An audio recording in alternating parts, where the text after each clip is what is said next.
Üçüncü randevu. Fenerbahçe, Yunan rakibi Olympiakos ile bugüne kadar 2 kez karşılaştı. Avrupa Ligi 2021-2022 sezonunda aynı grupta yer alan iki ekip arasında oynanan karşılaşmalarda Olympiakos sahadan galip ayrıldı. Kırmızı Beyazlılar, İstanbul'da 3-0, sahasında da 1-0'lık skorla kazandı. İki takım, 2014 ve 2015 yıllarında da Türkiye'de hazırlık maçı yaparken, Fenerbahçe bu müsabakalarda galibiyet aldı.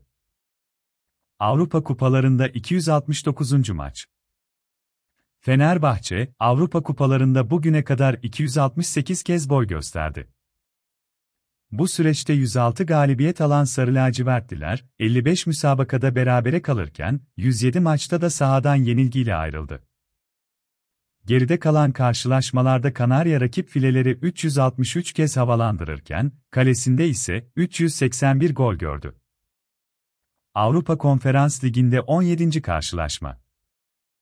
Fenerbahçe, Avrupa Konferans Ligi'nde 17. kez mücadele edecek.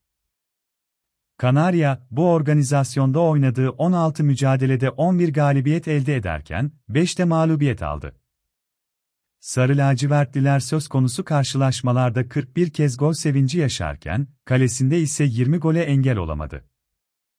Yunan takımları ile 9. kez. Fenerbahçe, Olympiakos ile oynadığı karşılaşmalarla birlikte bugüne kadar Yunanistan ekipleriyle 8 müsabakaya çıktı.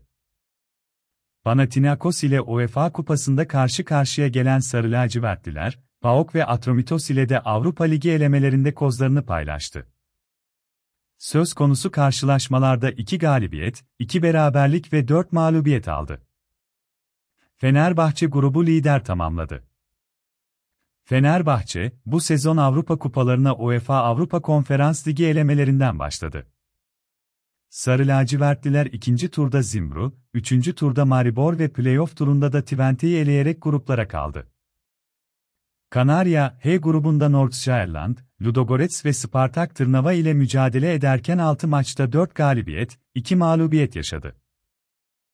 Rakip filelere 13 gol gönderirken, kalesinde 11 gol gören Sarı lacivertliler, 12 puanla gruptan lider olarak doğrudan son 16 turuna yükselmeyi başardı. Fenerbahçe bu turda da Belçika temsilcisi Union Saint-Gillois'ni deplasmanda 3-0 yenerken, evinde 1-0 mağlup olmasına rağmen elemeyi başardı. Olympiakos UEFA Avrupa Ligi'nden geldi. Olympiakos, bu sezon UEFA Avrupa Ligi'nde West Ham United, Fribourg ve Baska Topola ile birlikte yer aldığı A grubunun 7 puanla 3. sırada tamamladı. Yoluna UEFA Avrupa Konferans Ligi'nde devam eden Kırmızı Beyazlılar, son 16 playoff turunda Ferencvaros'u elerken, son 16 turunda ise Maccabi Tel Aviv ile eşleşti. İlk maçı 4-1 kaybeden Yunan ekibi, rövanşta rakibini 6-1 mağlup ederek adını çeyrek finale yazdırdı. Yunanistan Süper Ligi'nde şampiyonluk turunda. Olympiakos, Yunanistan Süper Ligi'nde normal sezonu 26 maçta, 18 galibiyet, 3 beraberlik ve 5 mağlubiyette topladığı 57 puanla 3. sırada tamamladı. Olympiakos, 26 hafta sonunda 58 gol atarken, kalesinde de 24 gol gördü. İlk 6 takımın şampiyonluk turu oynadığı ligde Kırmızı Beyazlılar, 4 haftada 2 galibiyet, 2 mağlubiyet yaşadı. Olympiakos, lider PAOK'un 4 puan gerisinde 4. sırada bulunuyor.